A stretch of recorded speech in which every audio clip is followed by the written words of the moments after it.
Hello, everyone. Hi. We're gonna start off with some art. Yeah. We're changing things up on you. Are we? No, we're not. So we've got. got this one. This is from Victor. This is when Mila was talking on the PA. And I do, because I always assumed that Kriana was just mimicking the echo, but I do kind of like the idea that Mila was just creating an echo. Yes. It's up for interpretation, It really. is, totally. All right. And then we've got a beautiful picture by Laura of Elizabeth's reaction when Mila. I was like, "Tell her no one's home." Nobody's home. This was when we were tricking them in the Behemoth. And then this was when Mila was saying, "But you can't have him. He's our friend." This is when Al was unleashing rockets on everybody. Overkill. Yep. Let's talk about. You want to talk about overkill? Shooting the leg off of Elizabeth. That's not overkill. She didn't die. I'm just trying to deflect. Okay, Kriana. It's I'm more like trying to overwound. Yeah. You can try. You can try, but no. Mm-hmm. All right, and then this is Tom being harsh with our new captive. Appropriately harsh, I would say. This is a picture by Kinsey. She's not really sure what this is. Well, obviously it's Patrick and Mila dancing. She doesn't know why she drew it, but... Next time I'm gonna just submit some art. It's gonna be a bunch of striggles with the tag. Like I'll be like, I'm not sure what this is. And then this was just a great meme. You're kidnapping my NPC. No, it's our NPC now. God. Yes. Pretty much how it works. Pretty much. Yeah. And it's pretty much the same thing to the effect. And everyone, we're off. Wait, no.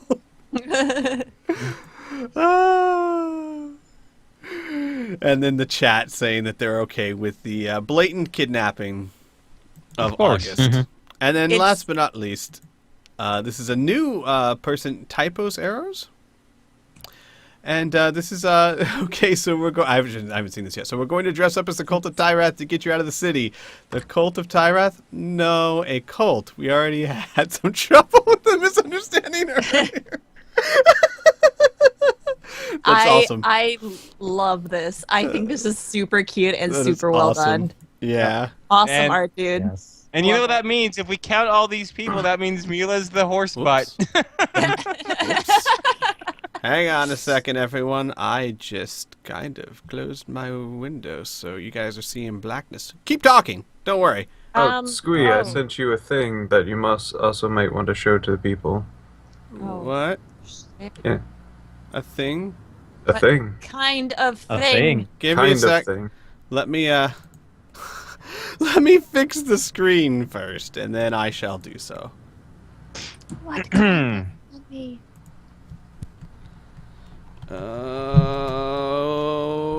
Okay. Oh, hang on. All right. Hang on. Okay, there we go. I got it. Open Yeah? broadcaster. I've only been using it for years. Woo! Okay, and then another thing. A thing. Oh, yeah, see, I wasn't sure whether this one was Riff Sardenfeld, but it's Baby Junior and Hannibal snuggling. Snuggling. So it's kind of Oh, both. yeah. Yo. It's a crossover. It's a Mhm. crossover. It's a crossover. Yes. Okay, and then I'm just going to Okay. go back to here.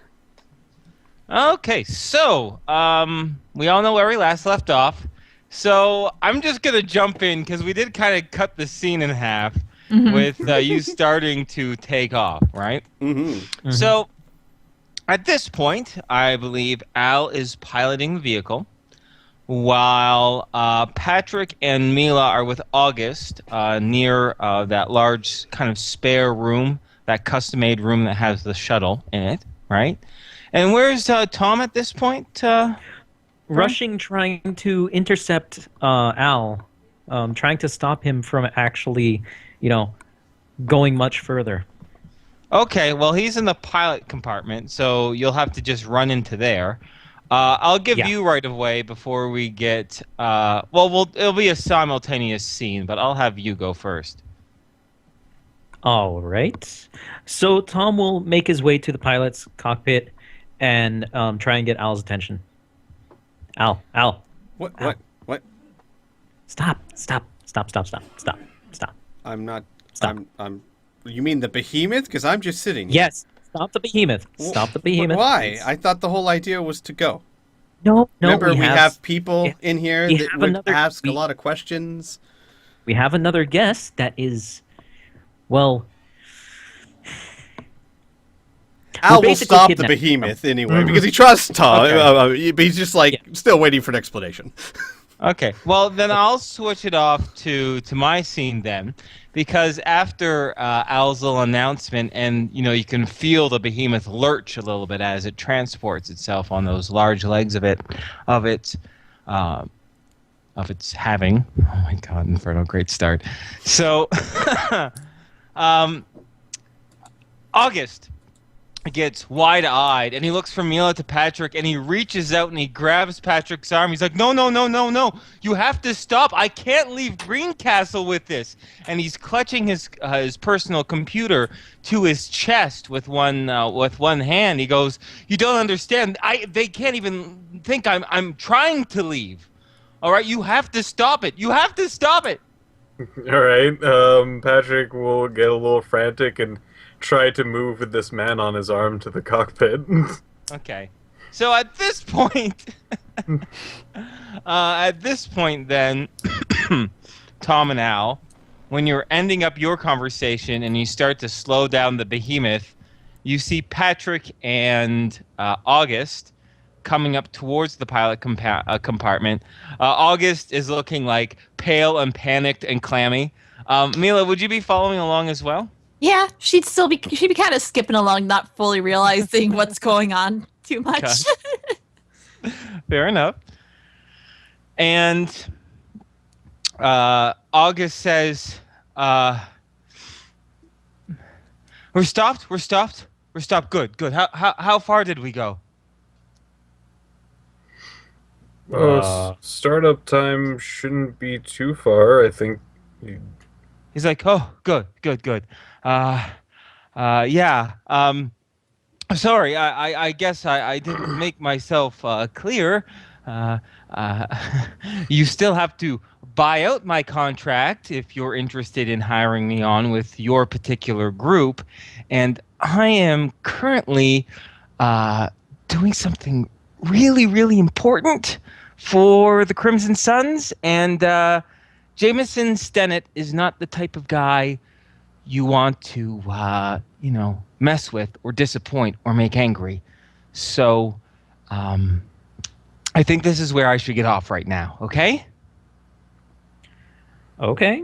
All right. Mm-hmm.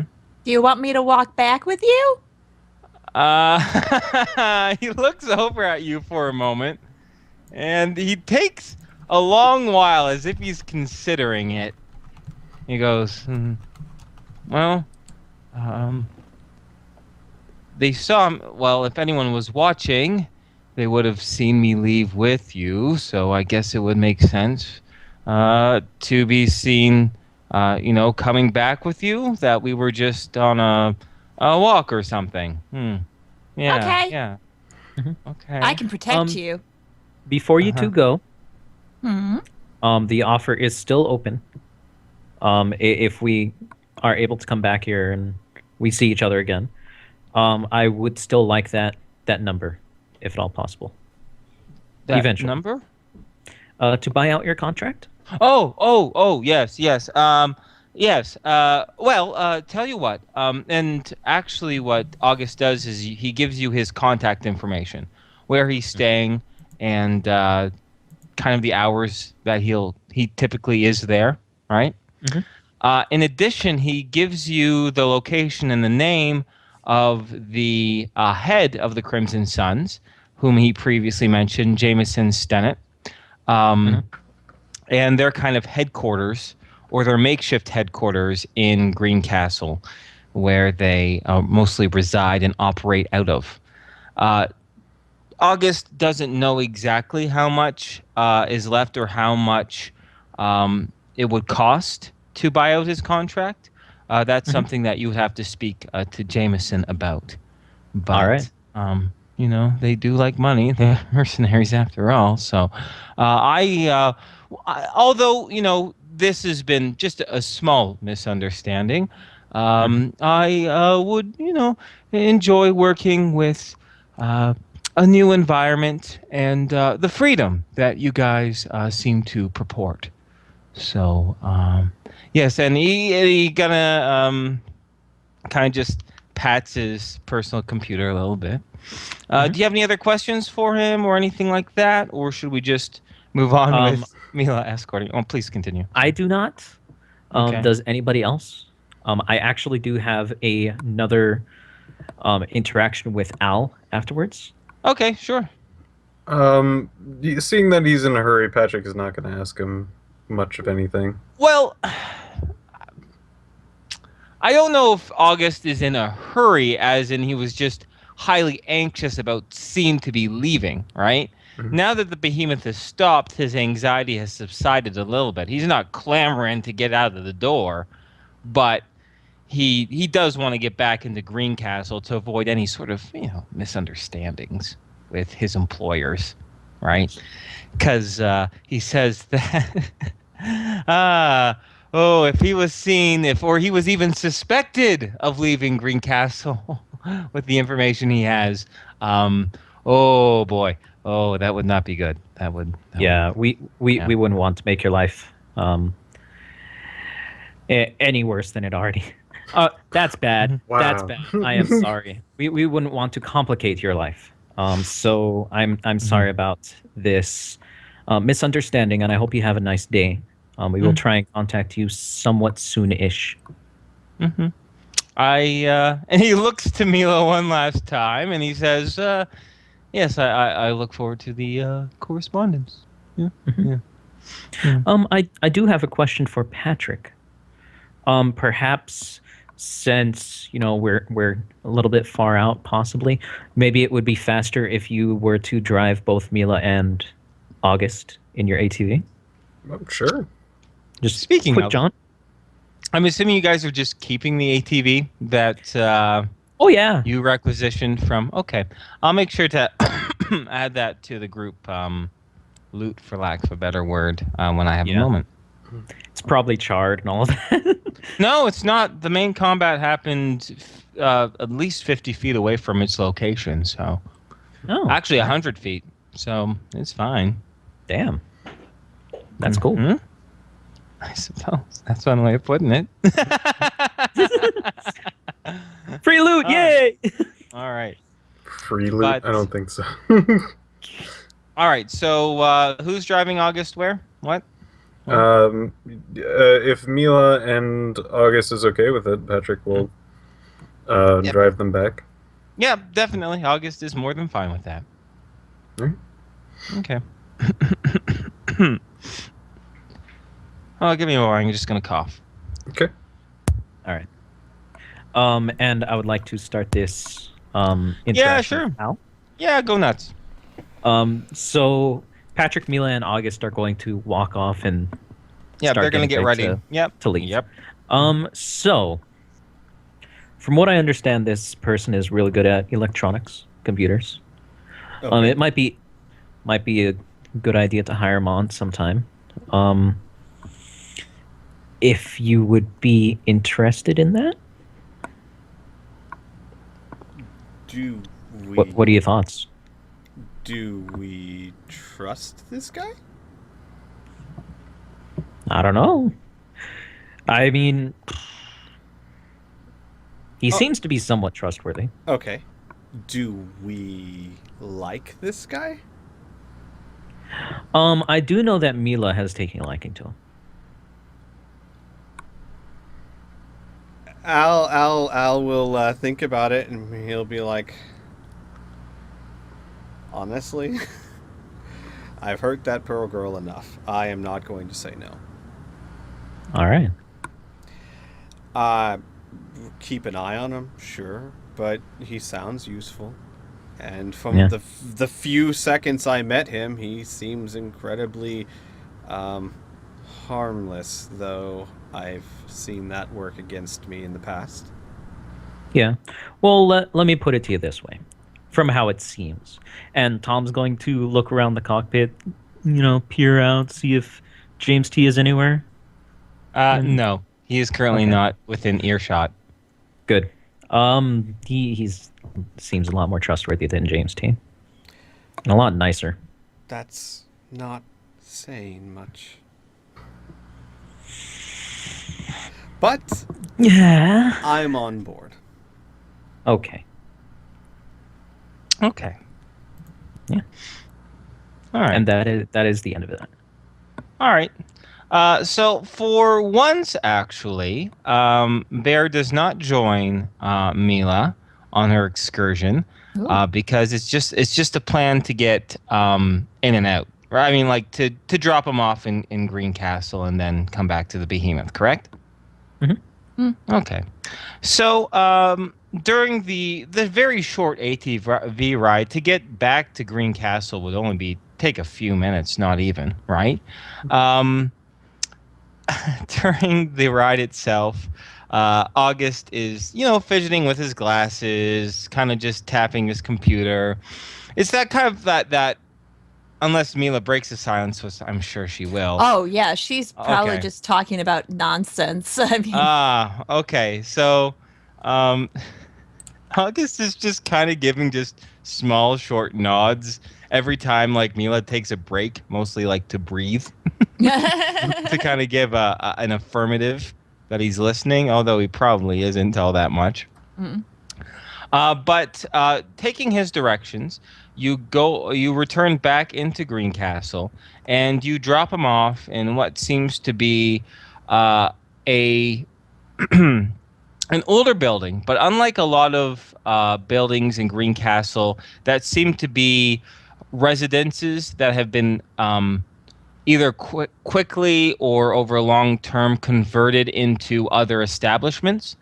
For example, Elizabeth's cyberwork shop was actually a section of townhouses that were recommissioned into her shop. This actually seems to have been built as a boarding house or as a kind of a group communal hotel. And you drop him off in front of there, and he says that he has a shared room at this place, and it's where he is currently staying.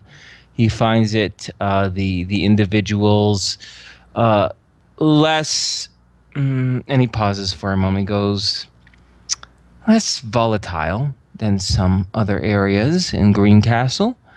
And once again, he not reinforces, but he gives you general directions to get to the Crimson Sun's headquarters, or their temporary housing, for lack of a better word.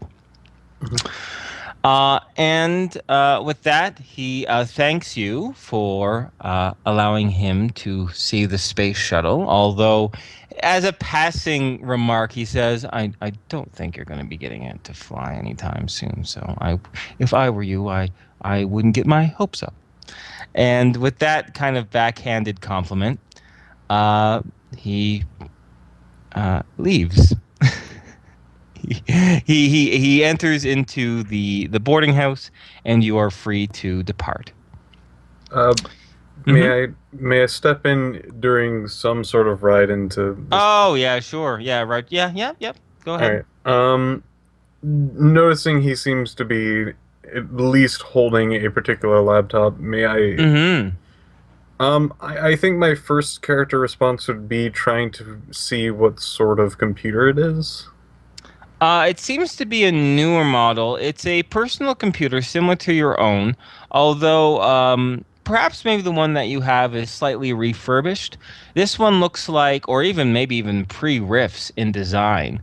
This one looks like it has been recently manufactured, as in it was made after the riffs, right, by some sort of tech company. His hand is covering any sort of serial number or identifying logo or name of the actual laptop itself.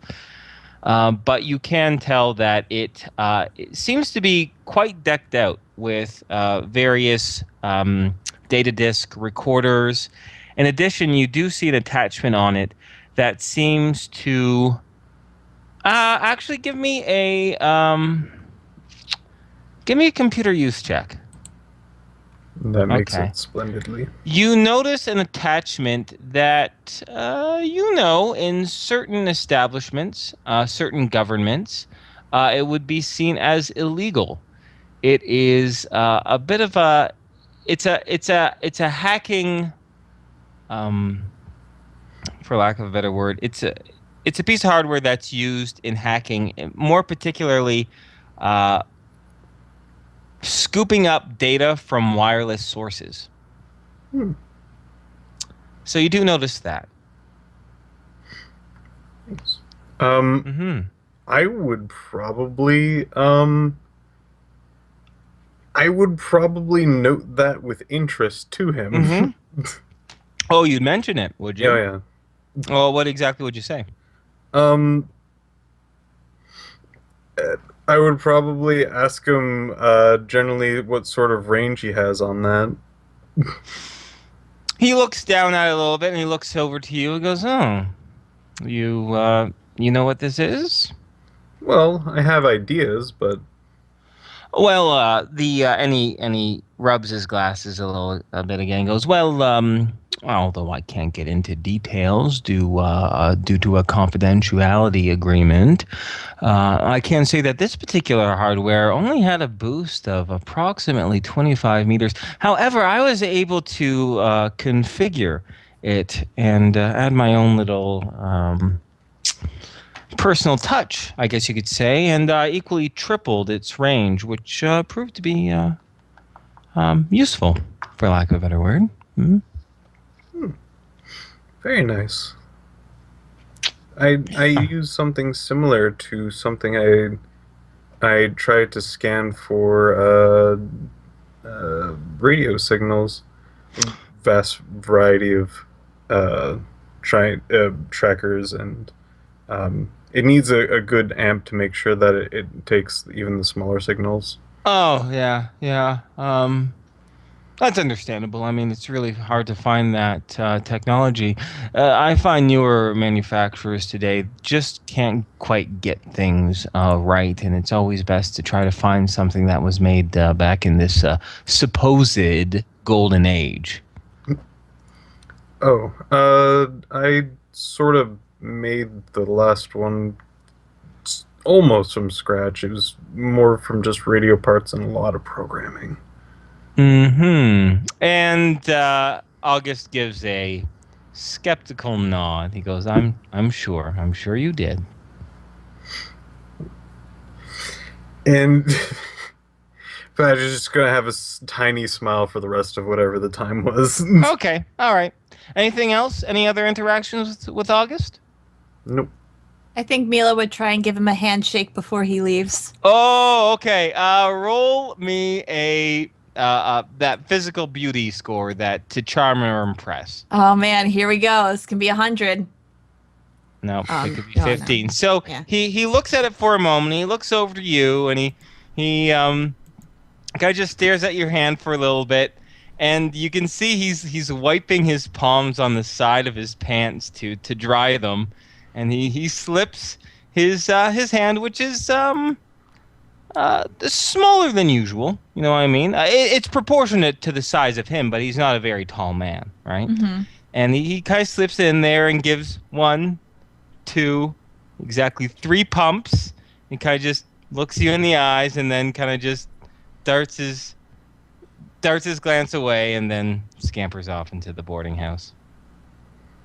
Bye! Yeah, bye.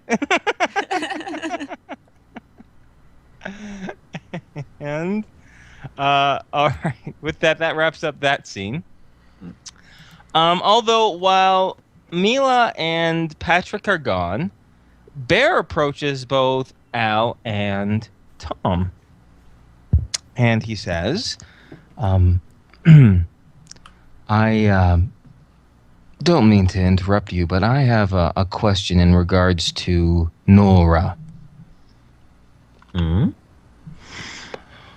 I understand. You have explained to me that she has two different people living inside of her. One is Nora, and the other is this Mila.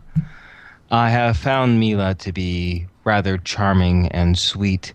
However, she is not Nora at all. She is quite different. Although I am not upset in being with her, I'd like to know, do you know when Nora returns? How often or why? I would like to talk with her. I have a vague idea, but you're not going to like the answer. Please, try me. Nora seems to. I'm sure you've noticed by now, and I don't know if the Nora you knew was this way, but the Nora that we know has a temper. Okay. The only way that I know of even somewhat reliably talking to Nora as opposed to Mila, or to get them to, I guess, shift, for the lack of a better term, is to frighten, scare, or anger Mila very, very quickly to the point where Nora will take over. For obvious reasons, I've done my best to avoid such things. Bear kind of gives a sad look and he says, yes, I understand that. I would not want to frighten her at all, or scare her, or threaten her.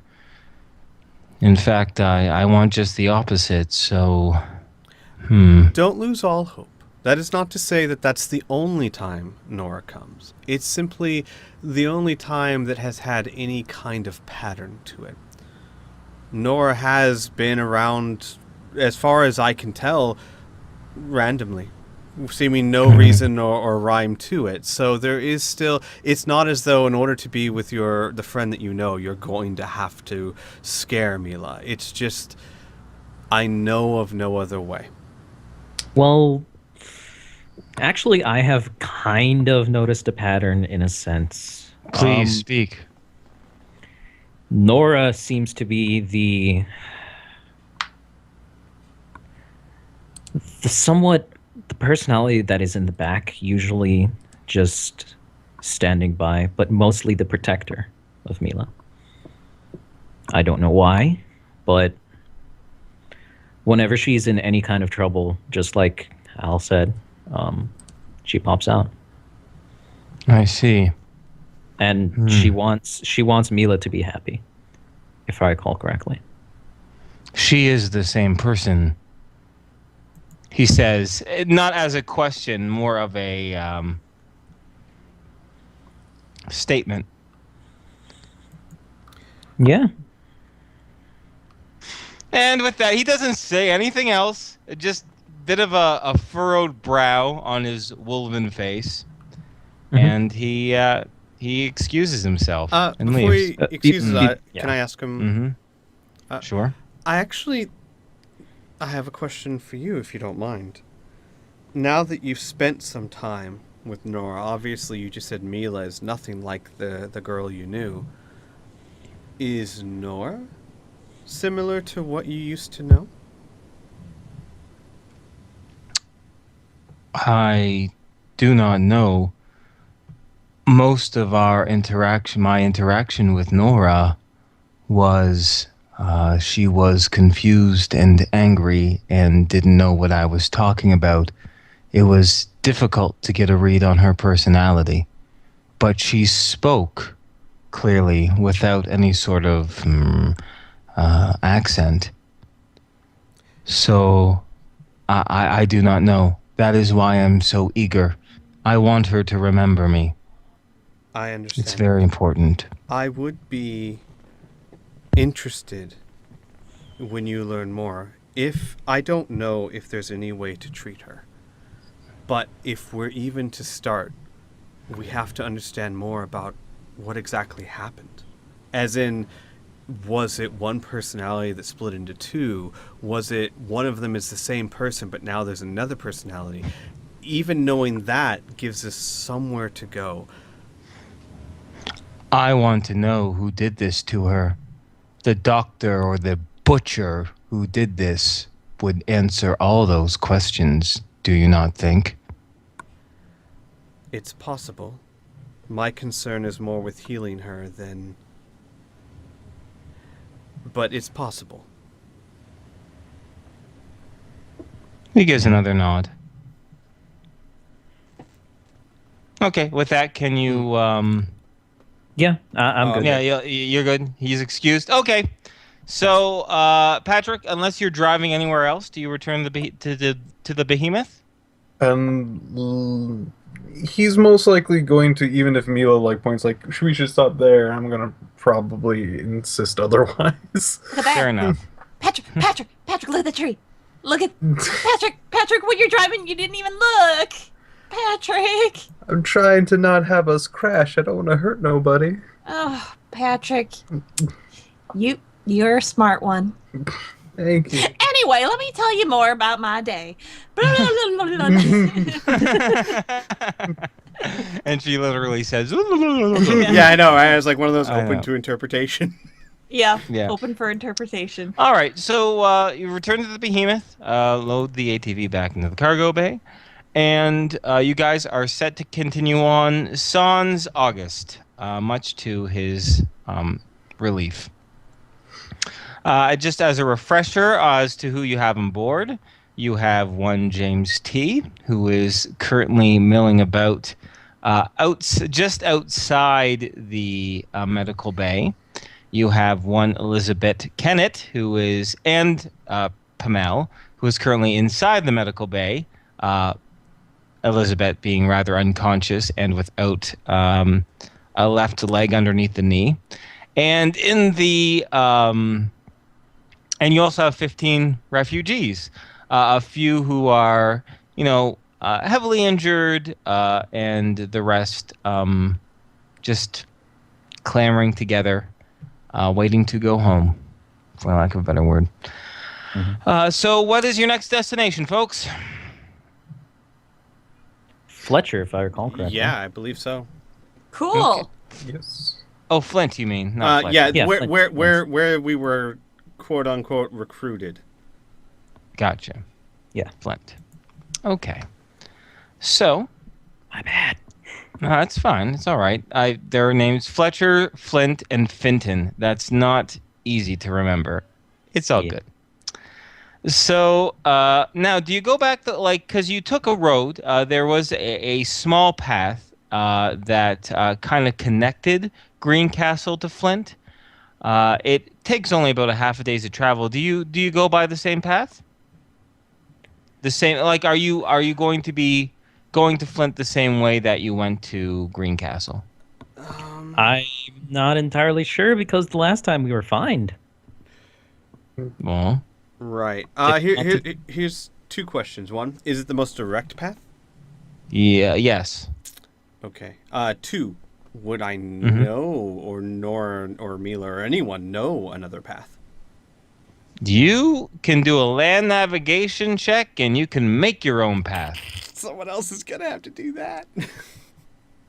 Because this man don't know any. But if you want to make your own path, Right. you'd have to kind of just give me a general idea, right? Like, we're gonna, yeah.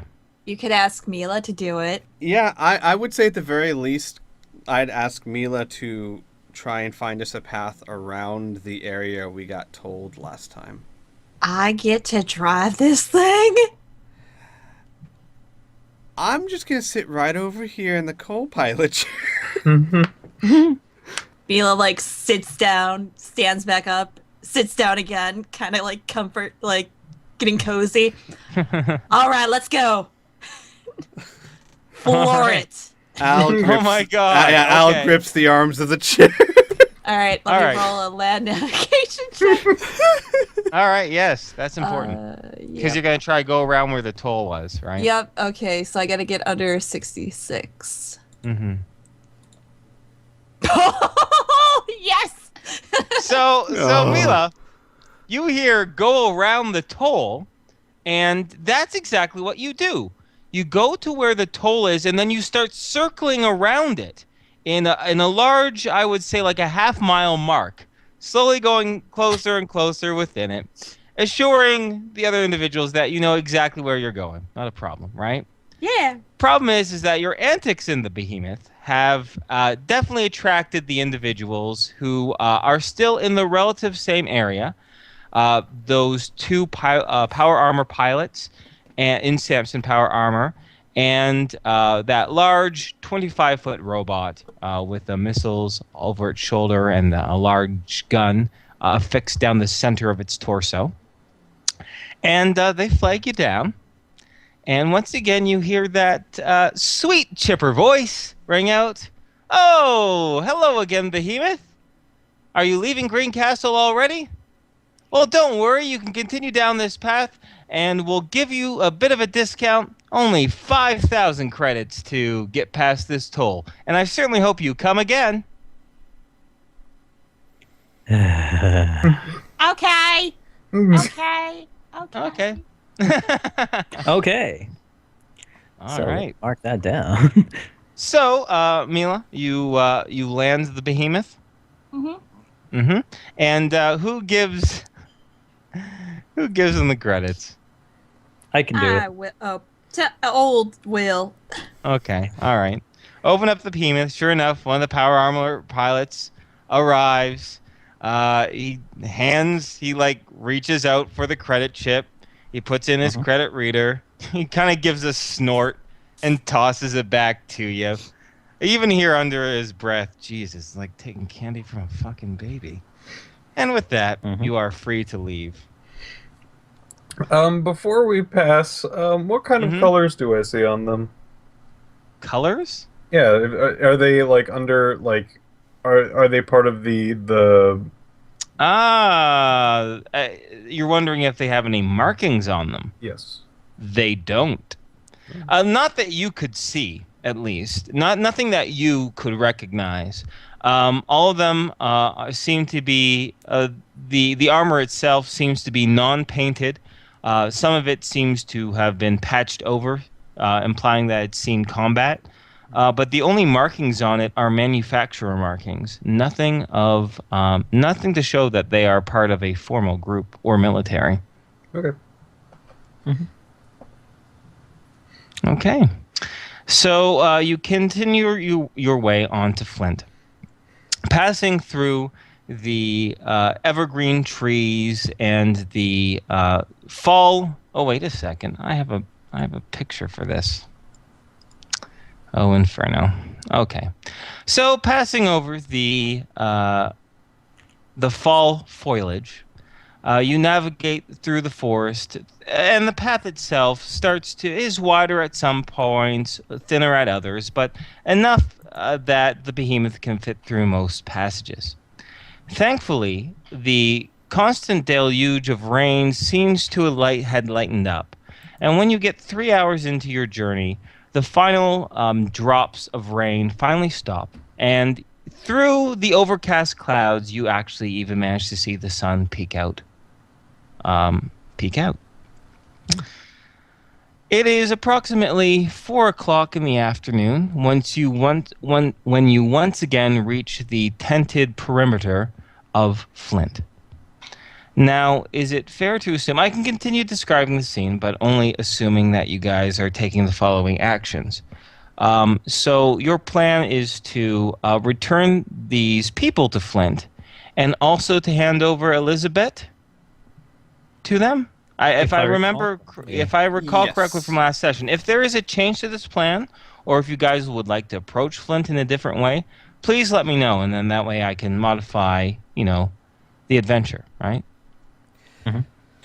Is there anything that you guys think we should do instead? Well, no, I still do like the plan that you had, and we should discuss it more. forgetting to the prince. What's his name? Prince Jasper Crichton. Yep. Oh, okay. What? Sorry, mental fart. Never mind me. I like the plan. I don't think we need her for it because we have the voice changer. All right. So then we are going to give her to the people to do as they will. Oh. Which, Well, If I no, I recall thought the correctly? idea was to ask the people first if there is a reason she should be punished, not just hand them over without even looking into it first. Yeah. I don't remember. Like, because basically the idea is an Inferno. So you know, the idea is, hey, we have this person. Have they wronged you? Is there anyone here? Like, should justice be done? Or because they could be like, we don't know this person. So I'm going to ask. Okay. All right. So give me a moment. Grab a drink of water, and then I'll continue on here.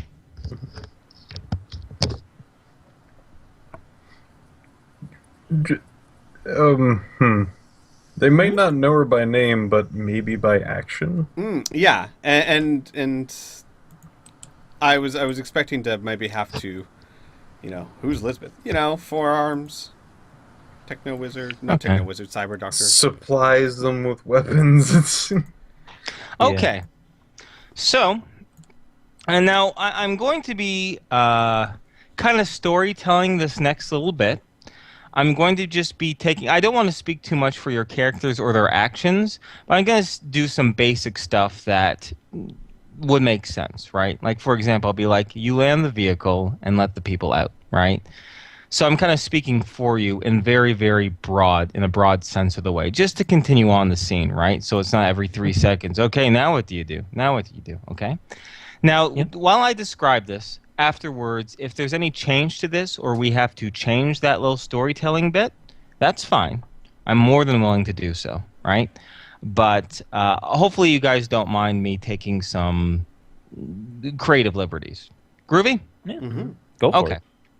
All right. So you land the Behemoth just outside the walled, the tented perimeter of Flint.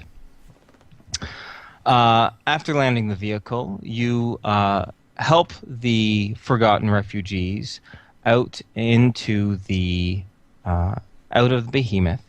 A few of the individuals, the ones who had very limited mobility to their great injury, require some assistance, but you're able to provide it. The reunion with the people... Okay, wait, let me start from the beginning. Obviously, your Behemoth arriving grants some attention. And as the people inside your ship start to spill out, it attracts the attention, of course, of other refugees who are milling about their temporary housing. Soon it is clear what is going on, and after a few calls out to each other, a large crowd starts to gather. And by the end of this, dozens upon dozens, if not hundreds, if not almost every single person who is living in this temporary tent city is surrounding your Behemoth.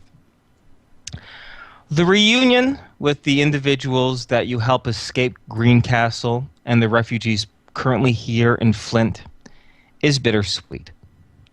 Some, like Joshua and Clark, Joshua being the young man who was gravely injured with a broken jaw, and Clark, his father, they have some very tender reunions with Clark's wife and Joshua's mother, whom they were able to relocate.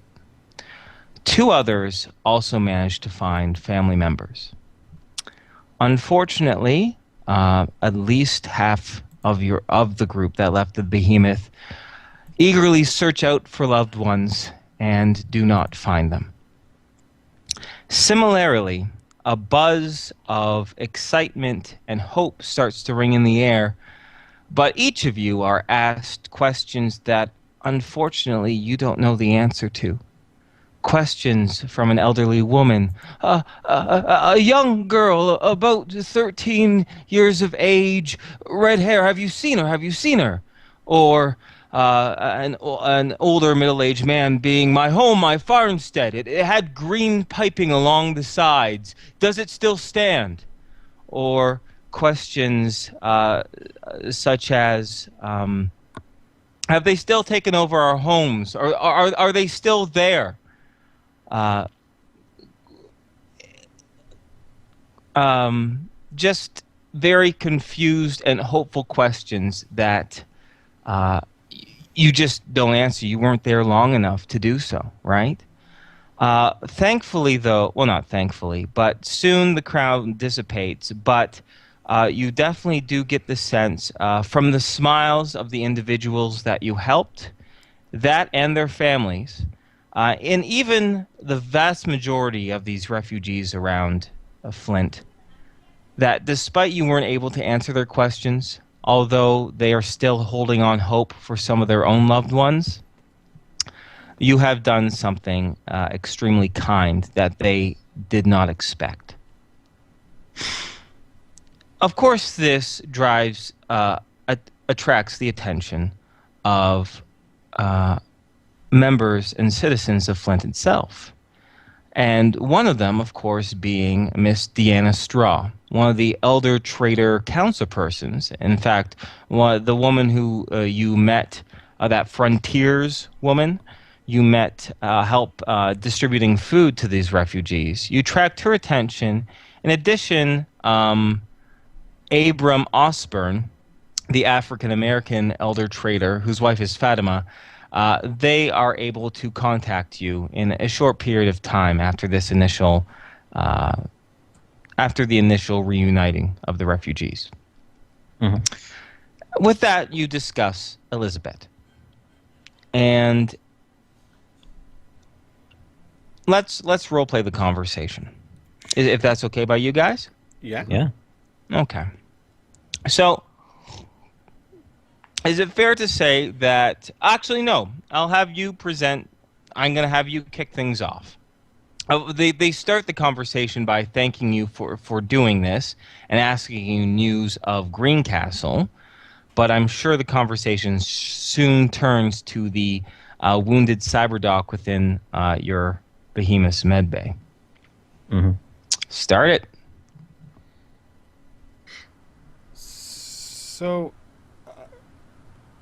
I have a question for you. They nod, yes. Have any of you ever heard of a cyber doctor from Greencastle by the name of Elizabeth? Abram nods quite a bit. He goes, Lisbeth? Yes. Yes, of course we know of her. She's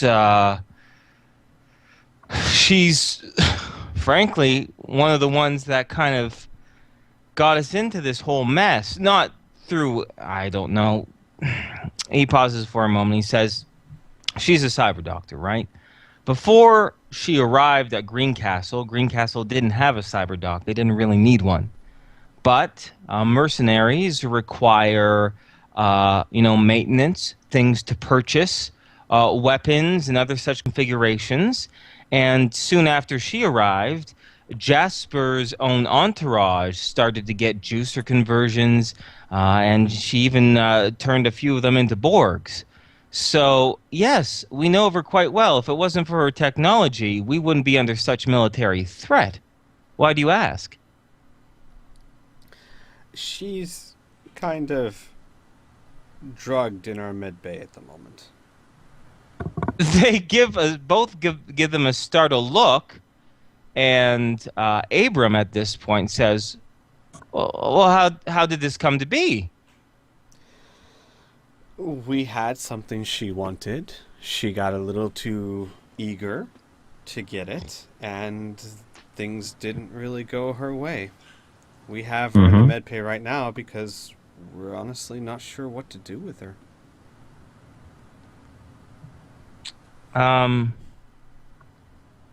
They pause for a moment, and they step away to talk amongst themselves.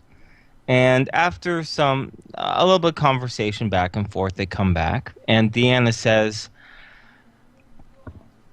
"Well, if you're not unsure what to do with her, we would gladly take her off your hands. However, this is a very awkward situation. Elizabeth, maybe it's due to our perspective as elder traders, but Elizabeth herself was just doing what was in her own interest, selling her goods. However, she does know an awful lot about Greencastle and the forces there, and if she was doing work for Jasper, she might know about him and she pauses and she says, frankly, she would have information that we would find very, very interesting. Although, I don't know, how badly wounded is she?" I had to amputate her leg. She's stable, and she'll live, but it was rather touch and go for a while. And what has been her disposition so far? Al, scratches his head.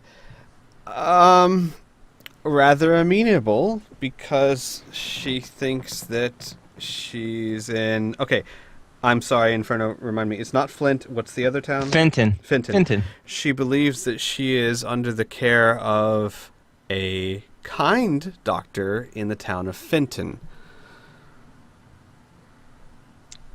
They pause for a moment. They say, "Okay. So, if we were to tell her she was in Flint, do you think her reaction would be? Would she be violent?" At the moment, no. There's enough drugs in her system that she would not be violent if she wanted to. However, the intent of the question, if the intent of your question is, would she be very unhappy, I would assume yes. They pause for a moment. They say, "This will require some delicacy, but I think we could make this work. Why don't you, if you do not know what to do with her, perhaps we can be of assistance, and maybe we could salvage this into something advantageous for us." I do not want to put you into too much danger, but I will but I will be the first to acknowledge that having her away from Greencastle will benefit everyone. If you know her, you probably know her better than I do. We know of her. Right. She doesn't take losing very well, and as far as I know, she wants to murder every single one of us. So not giving her access to her mercenaries in Greencastle would be very good. They nod. Okay. Understandable. So with that, the unconscious Elizabeth is rendered unto the care of the elder traders. You don't know exactly what they do with her just yet, but just really quickly, I would like to make sure that I mention if she were to be able to get word out and, well, she really wants to kill us. And it might make us trying to go after Jasper a lot harder. If you understand what I mean. Yes, we'll try to contain her as best as we can. Al will ask, is there, unless he already knows this, because he might already, is there someone here that would be able to properly administer sedative to her? That is going to be the safest way to keep her under control, being that she is a Borg. Yes, we do have medical staff here. We've been treating these refugees. We know how to administer sedative. Okay. Patrick will pipe up about this. She does have a few weapons in her, so be careful. They nod. They say, "Yes, we know what she is. She's partially become what she administers. So we're not they'll say it very clearly. We're not interested in holding her captive. We're interested in containing with her and talking with her. Away from you, the individuals who injured her, we're thinking maybe a common ground can be found out. If worse comes to worse and she proves to be violent, then we'll take additional precautions. That sounds perfect. Yeah, I think that's a brilliant idea. Just keep her away from us, and if at all possible, keep her contact with Greencastle to a minimum. Nods. They nod. So now the question is, how long do you stay in Flint? Oh boy. I'm not sure. We've dropped people off. We've taken care of Elizabeth. Is there anything else we need from here? Do we want to stay here for a while, or? Yeah, this is either I see this. I guess should probably ask everyone else if they feel the same way. But I feel like this could be just if you want to take a pause and just wrap up things for whatever particular reason, we can do that here, or we can just continue on to our business. Actually, the reason why I ask it is because it just determines what you guys encounter, right? I just want to know how, you guys a group, okay, we're here in Flint, right? We just traveled this way. I just want to know how long you guys are going to be in town, so things fire off or they don't fire off. You know what I mean? If the group is okay, Al would like to spend an hour or two just following up on I think it was 4 people that allowed him to treat them. Because it's been a few days, and he wants to make sure that they're doing what they're supposed to be or healing nicely or whatever, if the group does not have a problem with that. How long... I was just wondering, how long is What's-His-Face going to be on Prince Jasper? vacation? For 2 weeks. 2 weeks, and you've maybe gone through 2 days. Oh, okay. So we're cool. there's We're still good. 12 days. Yeah, we're okay still. Okay. Okay. Okay. Mm-hmm. I guess during that downtime, I guess Patrick will continue working on the hammer. Is that a different day? That's probably the same day. Yeah, it's the same day. Yeah. All right. Role-playing wise, he'll continue working on the hammer. Yeah. Gotcha. You know what? Mhm. You know what? Let's stay here overnight. How does that sound to everybody?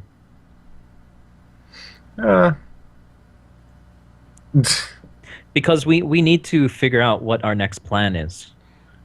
Yeah. At the moment, we don't know. I mean, are we going to go straight back to No.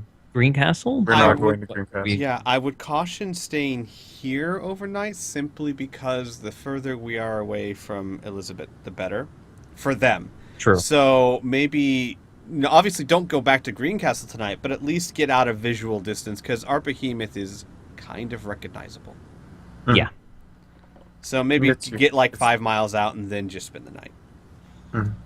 Something like that sounds good. Okay. All right.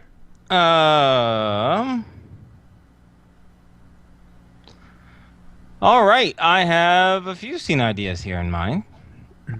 The first, of course, is doing what Al requested. Just checking up on the individuals you treated earlier on. They seem to be following your directions just fine. They're recovering well. A lot of the wounds that had been mishealed are on their way to being recovered, but of course it will take much more time. In addition, while checking up on those individuals, 12 more people have requested that you check up on them as well.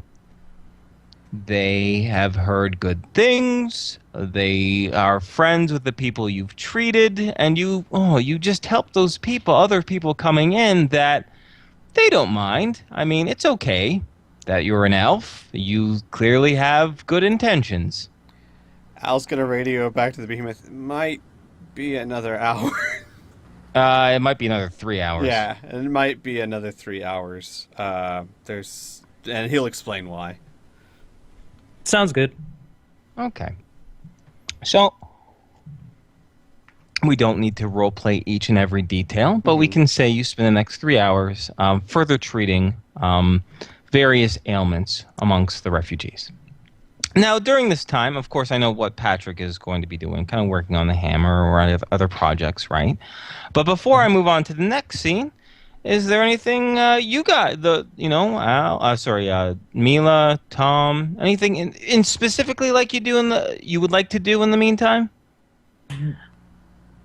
Actually, I'm going to switch my thing since it's going to be actually Yeah, an do it. extensive period. I'm actually going to work on repairing the leg since we're not in motion anymore. Okay, so how many MDC materials do you have left? Oh boy. Yeah. So,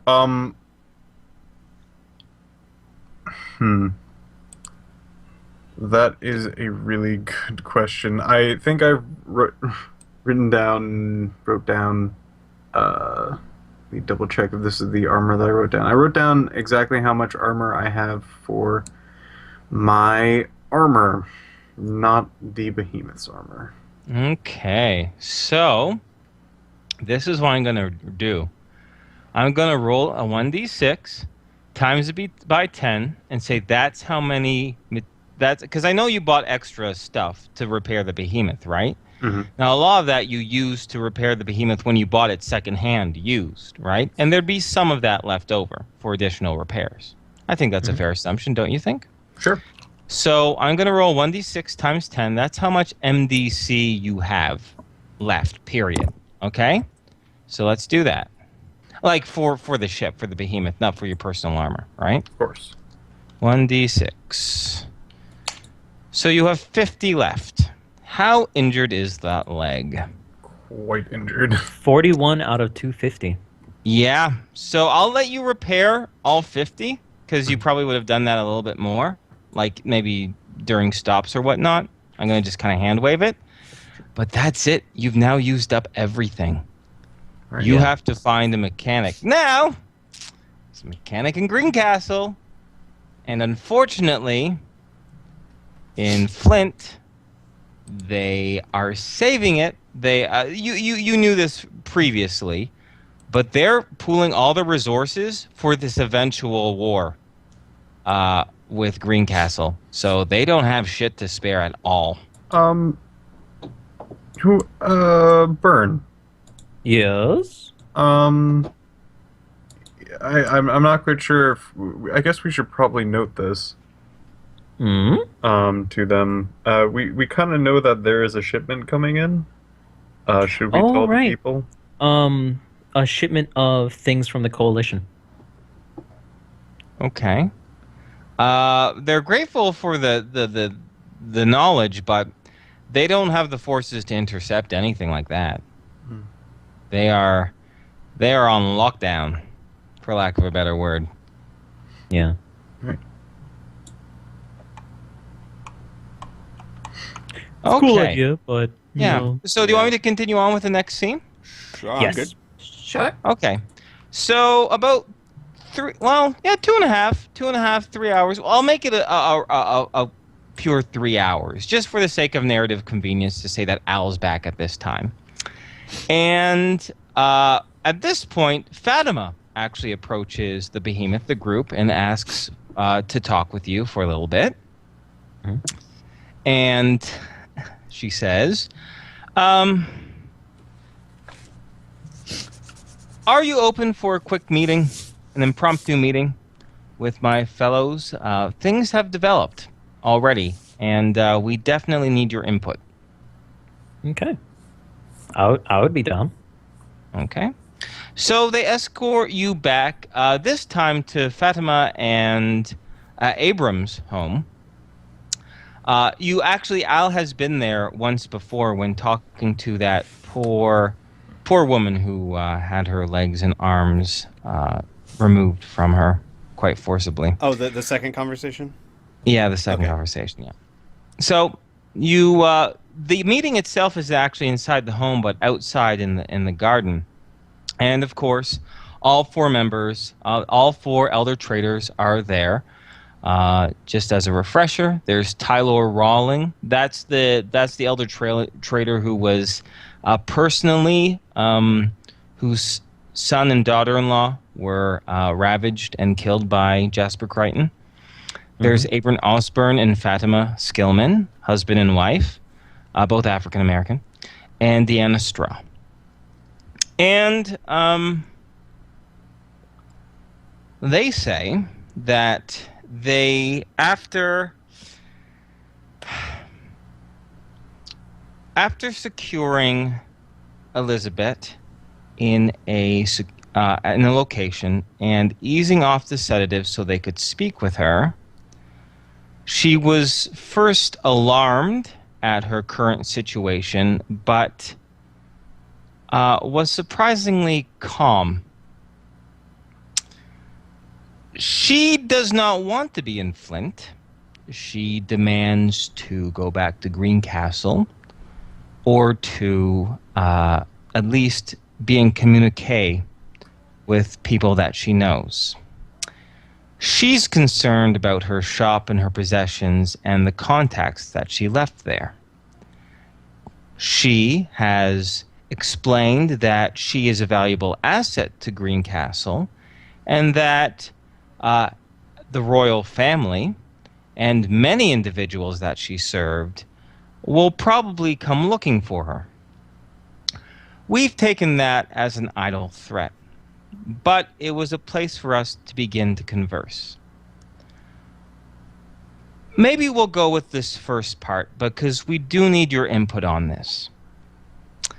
We appreciate what you have done so far for the people, bringing those poor unfortunate souls back. We had no idea there were additional victims that were still in Greencastle. We thought they had all fled or died.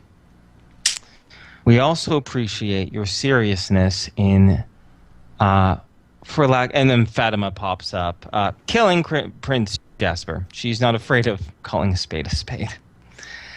And they say, but when we were talking to Elizabeth, she told us that her and some of her employees approached you, and you invited her into your robot, your large house-like robot, in order to engage in conversation. She said that the negotiations were going well until you sprung a trap on her, killing all of her men and preventing her escape, and, of course, causing the current wound that she has.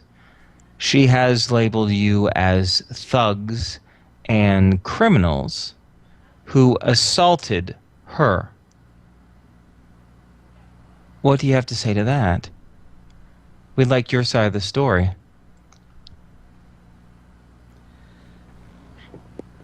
Al will look around to see if anyone else is going to speak.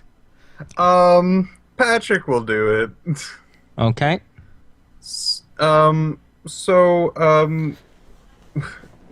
As she probably has left out, she came there to obtain something that we told her that was not available. She was insistent on doing this to a point where she has threatened to have a bounty put on her head. She did leave out that part. Majority of what she said was true, but none of it was planned, especially since she begun the conversation. It was purely self-defense to not have bounty hunters after us. I see. So she threatened you when you dealt with it. I see. Well, okay, that does assay our fears a little bit. Although it's going to make this next part interesting. They explained that they are currently trying to call Lisbeth over to her side.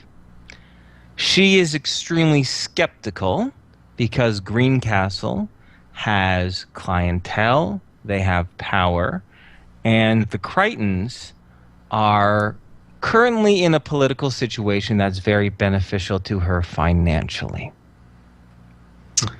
She doesn't think that Flint... She has confirmed for us that Greencastle will be attacking Flint and she has also confirmed that they are going to be taking back the people that surround our town right now, violently if necessary. She hasn't said specific numbers or equipment, but we already have a good idea. She is fascinated by one thing, however. By the machine man that you have with you. She is entertaining the idea that, well, no, she's not entertaining an idea. She's making demands. She first wants her leg fixed because she's not currently happy in her current medical state. She wants her shop secured and her positions returned. Or she says that in the next few days, people are going to get wise and they're going to loot her shop. She has considerable assets in that place, and she does not want to lose them. She also wants to have free will to examine. She keeps reinforcing the word examine for some reason, the machine man that you have. After that, she will consider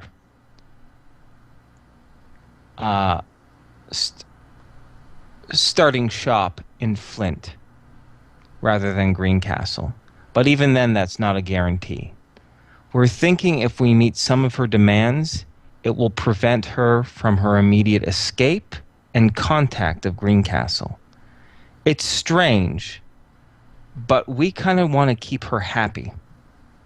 She has asked about you, by the way, but we have not confirmed your location. She doesn't know you're here.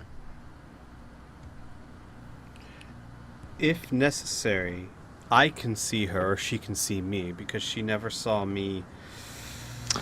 Well, she says, they say she is rather smart. She knows she didn't magically get here from Finton to Flint.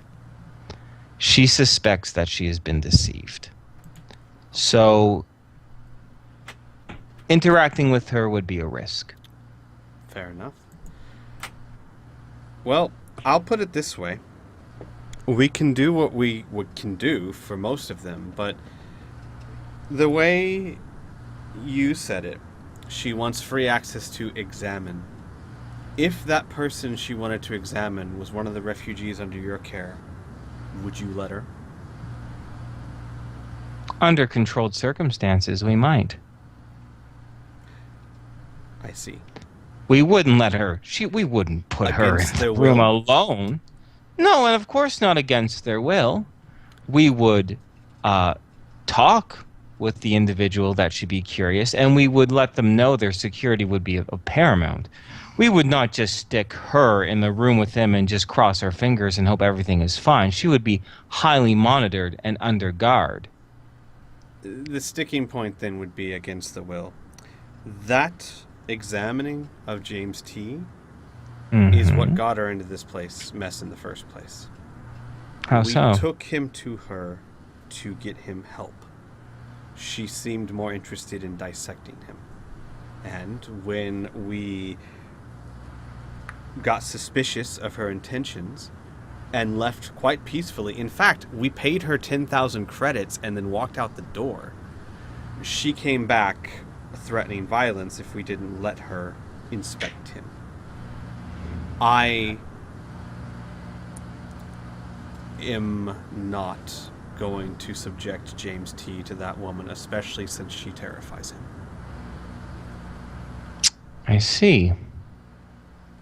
I should say we are not going to. There's no we can assure a safe place for him. Maybe it's the fact that he felt alone or unprotected. It's the fact. Maybe. I don't think so. It's the fact that he thinks that she's a chop shop and that he is going to tear her apart. And given his mental state, I don't think there's much we can do to change his mind. And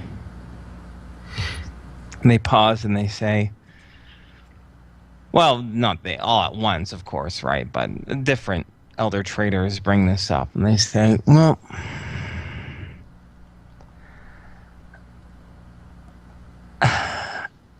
she was very invested in that. When we were talking with her, it seemed something of critical importance that we could offer to appease her. If you can think of any other things that would make her happy to stay, we're definitely all ears. You spent more time with her than we have, after all.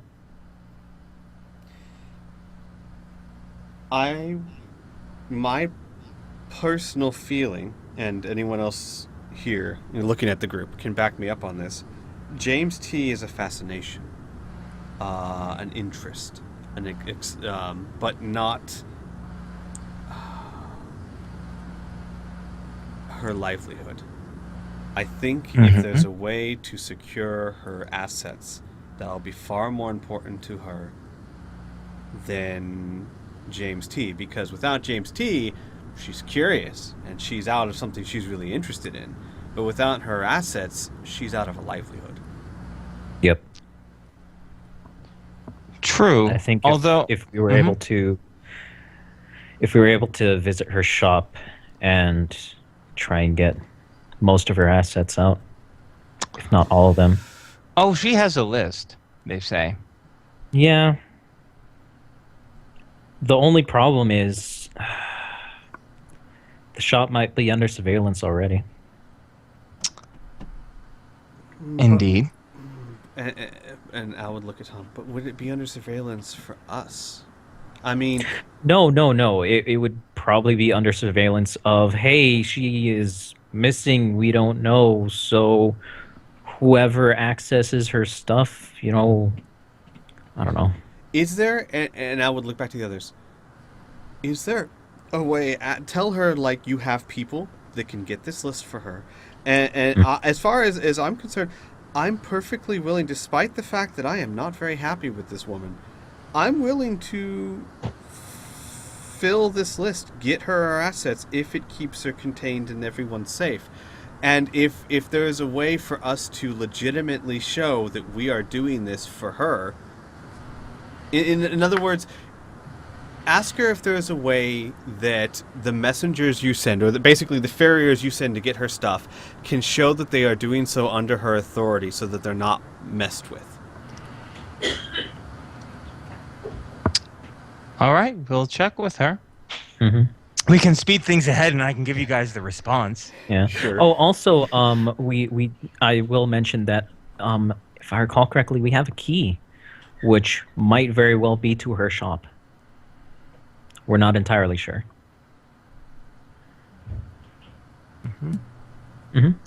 But now we can speed along. Okay. They come back, and they say,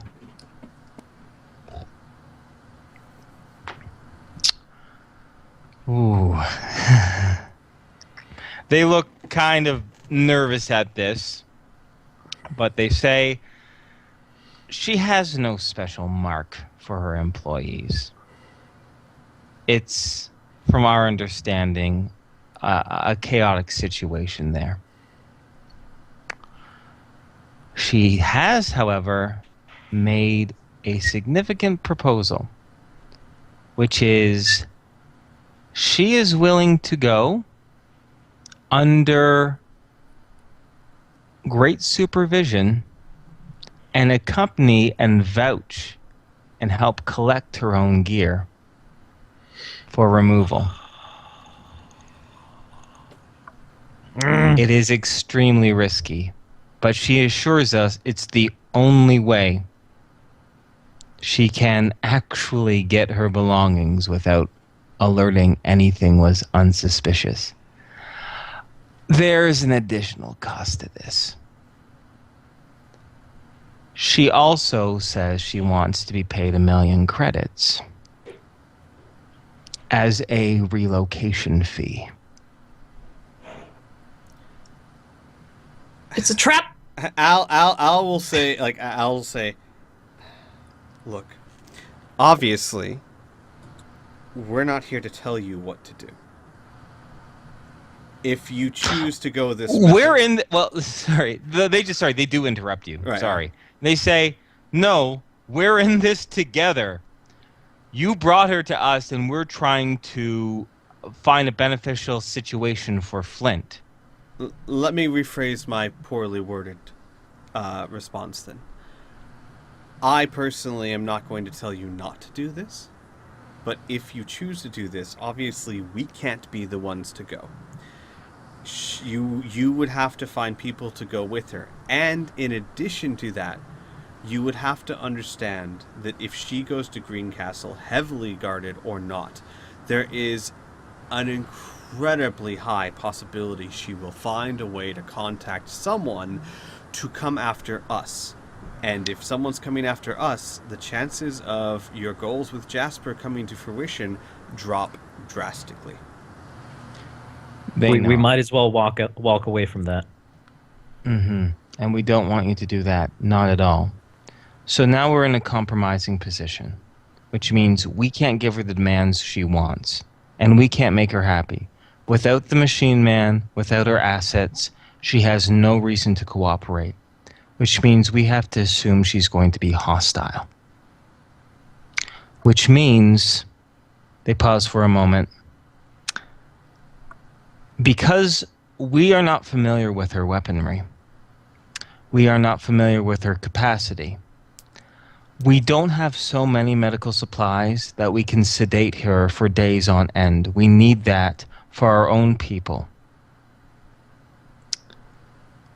We'll have to find a more long-term solution for her, if you're getting our understanding. I understand. There is possibly one other way to get her. Now that I think about it, no. There's a possible way to turn her against Jasper, but it would probably also kill any chance of her wanting to work with you. She says, she, right now, they say, right now,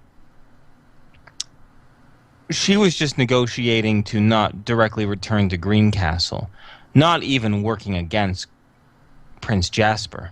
That's a whole other kettle of fish. My point They was say- Mm-hmm.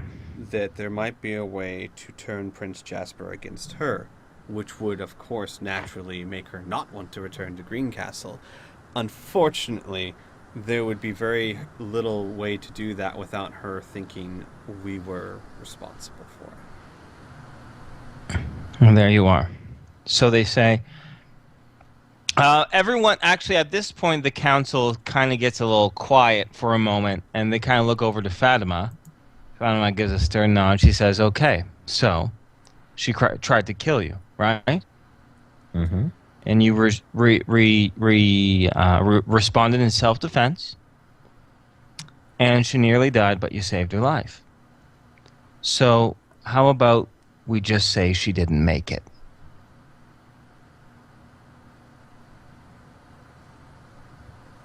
Al? She's still I know you would have sedated. a problem. We'll just up the sedation, and she'll drift away. However, I am concerned one thing that she's saying might be true. They won't know it. They pause for a moment. They say, wait, did anyone see? Did anyone witness this attack? Does anyone know that you were talking with her? No. The only witnesses that actually were there are all atoms, Wait, dust. did she say though that if there was anyone like, because she said she could radio for help, but did they know? Like, did we get confirmation that they? Well, you jammed the signal. Right, You know that for right, sure, right. But As there as was far as people available, Mhm. people Mhm. that were available that don't know where she is now. Mm-hmm. Yes, and that reinforces what the council is going to say. She is making threats that people will go looking for her if she goes missing. Now, that doesn't necessarily mean they'll be looking for you, which means you might not be compromised in your assassination attempt. But be aware. But right now, we can't think of any other option. We could try to restrain her, but that's just prolonging the inevitable. Every person has their limit, and if we can't meet what she wants, then and everyone, all the other elder trailers look incredibly uncomfortable around this, by the way.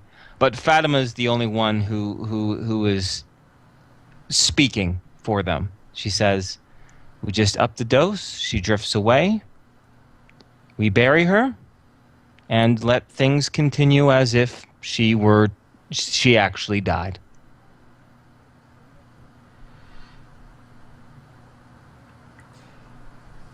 Oh God. Okay, out of character, guys. Al would be way too conflicted by this because every ounce of his training would tell him that's perfectly what you should do, and every ounce of his moral compass is saying absolutely not.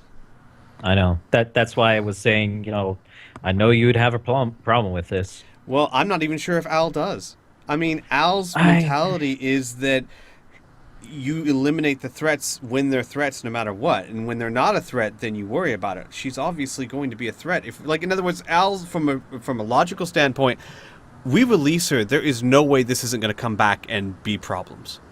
There is no way. So finish it now. It's more recently that Al has decided to try and change and been more of a healer that I just saved her life. I can't. I don't know. I don't know what Al would... Honestly, like, guys, I'm saying, like, as a player, I really am at a point right now where I have no idea how Al would respond to that. All right.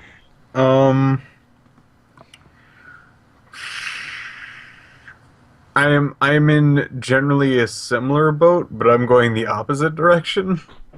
Where Patrick's been in a very like non-lethal sort of business, but he's been sort of getting more and more used to like this is sort of the solution that is necessary. Yeah.